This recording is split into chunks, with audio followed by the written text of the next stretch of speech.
Paneer quinoa rice. Okay, so paneer quinoa rice. మరి దానికి కావాల్సిన పదార్థాలు తీసుకొచ్చేస్తారా? తీసుకొచ్చేస్తాను అమూల్య. ఓకే, ఇంగ్రీడియంట్స్ తెచ్చేస్తాను అమూల్య. ఓకే. సో మెయిన్ వచ్చేసి క్వినోవా. ఎస్. సో క్వినోవాని మనం బాయిల్ చేసుకొని తీసుకొచ్చేసాను. అండ్ పన్నీర్. కరెక్ట్. అలాగే మీరు ఎల్లో క్యాప్సికమ్ తీసుకొచ్చారా? ఎస్.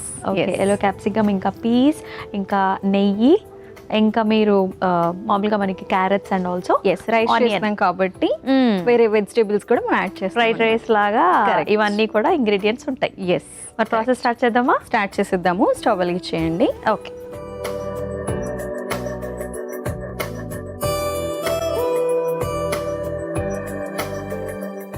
ఓకే, ఇక్కడ మనం నెయ్యి వాడతాం అనమాట.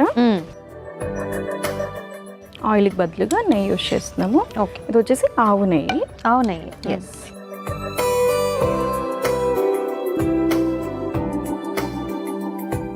సో మనము ఆవు నెయ్యే ఎందుకు యూస్ చేసుకుంటున్నాము? సో మనకి నార్మల్గా ఈవెన్ బఫెలో గీ కూడా మనం యాడ్ చేయొచ్చు. కాకపోతే ఏంటంటే మనకి ఫ్యాట్ ఏదైతే ఉంటుందో దీంట్లో పర్సెంటేజ్ కొంచెం తక్కువగా ఉంటుంది అనమాట. అండ్ ఇంకొకటి ఆబ్వియస్లీ మనం గీ యూస్ చేసేది కూడా గుడ్ ఏదైతే మనకి సాచురేటెడ్, అంటే మనకి మోనో అన్సాచురేటెడ్ అంటాం, పాలీ అన్సాచురేటెడ్ అంటాం అనమాట. సో మనకి ఎప్పుడైనా కూడా మనం సాచురేటెడ్ అన్సాచురేటెడ్ చూసుకొని ఖచ్చితంగా అన్సాచురేటెడ్ ఉండేటటువంటి ఫ్యాట్స్ మనం ఇంక్లూడ్ చేసుకోవాలి. గీ అనేది గుడ్ ఫ్యాట్ కాబట్టి ఇది మనకి చాలా బాగా హెల్ప్ చేస్తుంది అనమాట, గుడ్ ఫ్యాట్ని ఇంప్రూవ్ చేయడానికి. షూర్. సో ఫస్ట్ నేను జీలకర్ర వేస్తున్నాను 1 స్పూన్.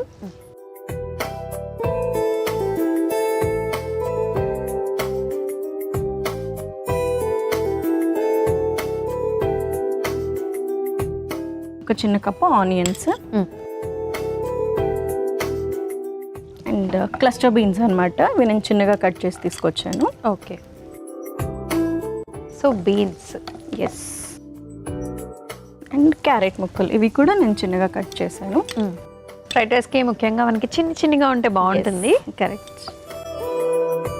సో ప్రతి స్పూన్లో కూడా మనకి వెజీస్ అన్నీ కూడా తగిలితే ఆ టేస్ట్ అనేది చాలా బాగుంటుంది.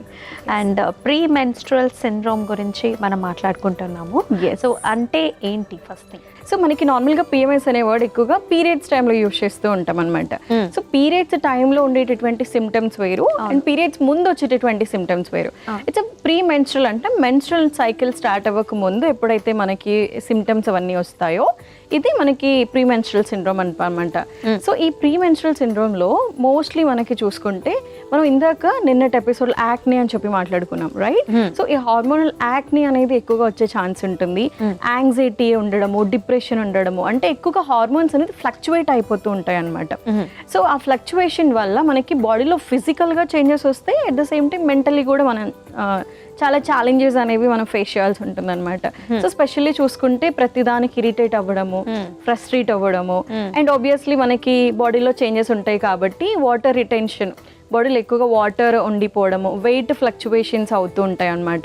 అండ్ ఆల్సో చాలా మందికి ఇంకా పీరియడ్ స్టార్ట్ అవుతుంది అనుకున్నప్పుడు ఒక 1 వీక్ ముందు నుంచి స్టమక్ లో పెయిన్ రావడము, బ్యాక్ పెయిన్ రావడము, సో ఇవన్నీ ఎక్కువగా మనం చూస్తూ ఉంటాయి అనమాట.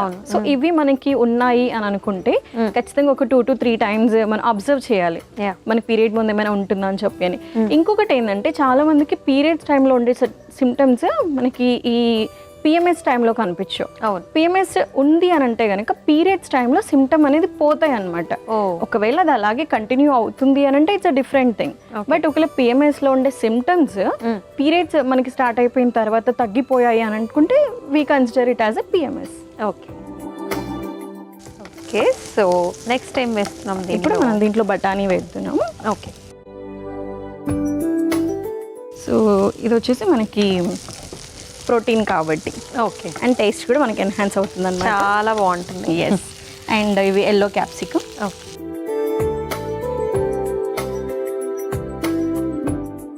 పన్నీర్ ముక్కలు కూడా మనం ఇప్పుడే ఫ్రై చేస్తున్నాము. ఓకే.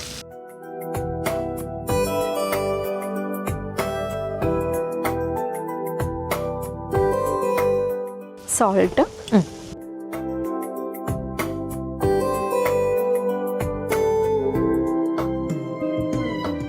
కొంచెం పసుపు,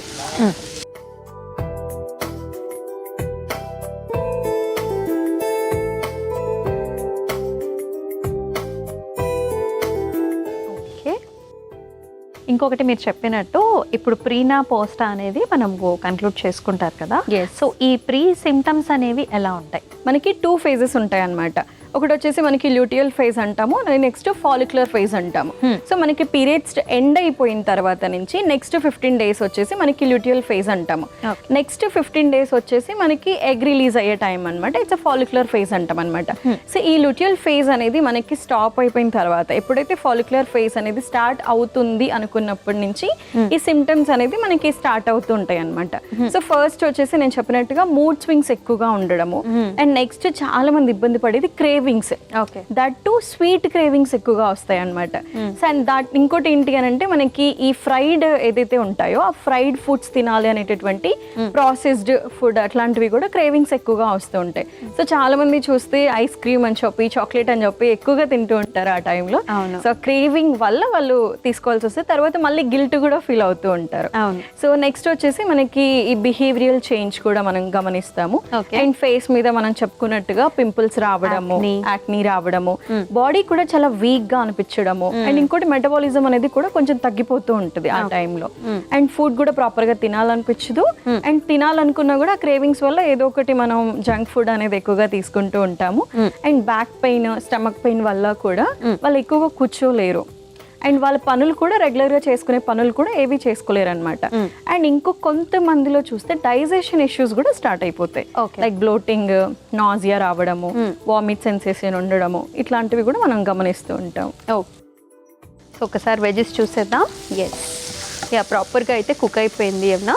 ఎస్, ఇప్పుడు మనం కొంచెం గరం మసాలా మిక్స్ చేద్దాము. ఓకే, స్పైసెస్ వేసేస్తున్నాం. కరెక్ట్, స్పూన్ ఇవ్వండి. ఓకే, సో ఇది garam masala. Correct. Okay, and ఫైనల్గా మనది క్వినోవా రైస్, ఇది నేను బాయిల్ చేసి తీసుకొచ్చేసాను అనమాట. అలాగే.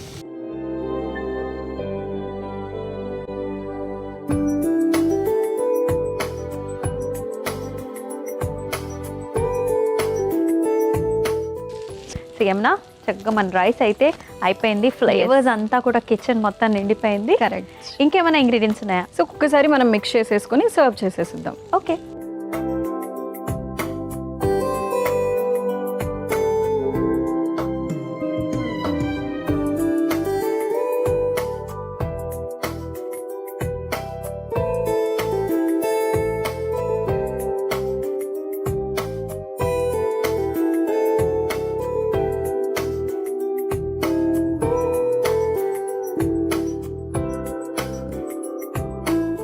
మన పనీర్ క్వినోవా రైస్ అయితే రెడీ అయిపోయింది అమూల్య. ఓకే, పన్నీర్ క్వినోవా రైస్ అయితే రెడీ అయిపోయిందండి. మరి దీనికి కావాల్సిన పదార్థాలు అలాగే తయారీ విధానం మరొకసారి మీకోసం. పన్నీర్ క్వినోవా రైస్కి కావాల్సిన పదార్థాలు: నెయ్యి, జీలకర్ర, ఉల్లిపాయ ముక్కలు, బీన్స్, క్యారెట్ ముక్కలు, పచ్చి బఠానీలు, ఎల్లో క్యాప్సికమ్ ముక్కలు, పన్నీర్ ముక్కలు, ఉప్పు, పసుపు, గరం మసాలా, ఉడికించుకున్న కీన్వా. పన్నీర్ క్వినోవా రైస్ తయారు చేసుకునే విధానం: ముందుగా స్టవ్ ఆన్ చేసి ప్యాన్లో నెయ్యి వేసి కరిగిన తర్వాత అందులో జీలకర్ర, ఉల్లిపాయ ముక్కలు, బీన్స్, క్యారెట్ ముక్కలు వేసి మగ్గించుకోవాలి. ఆ తర్వాత పచ్చి బఠానీలు, ఎల్లో క్యాప్సికమ్ ముక్కలు, పన్నీర్ ముక్కలు, ఉప్పు, పసుపు, గరం మసాలా, ఉడికించుకున్న క్వినోవా కూడా వేసి కొద్దిసేపు మగ్గించుకొని సర్వింగ్ బౌల్లోకి తీసుకుని సర్వ్ చేసుకుంటే పన్నీర్ క్వినోవా రైస్ రెడీ.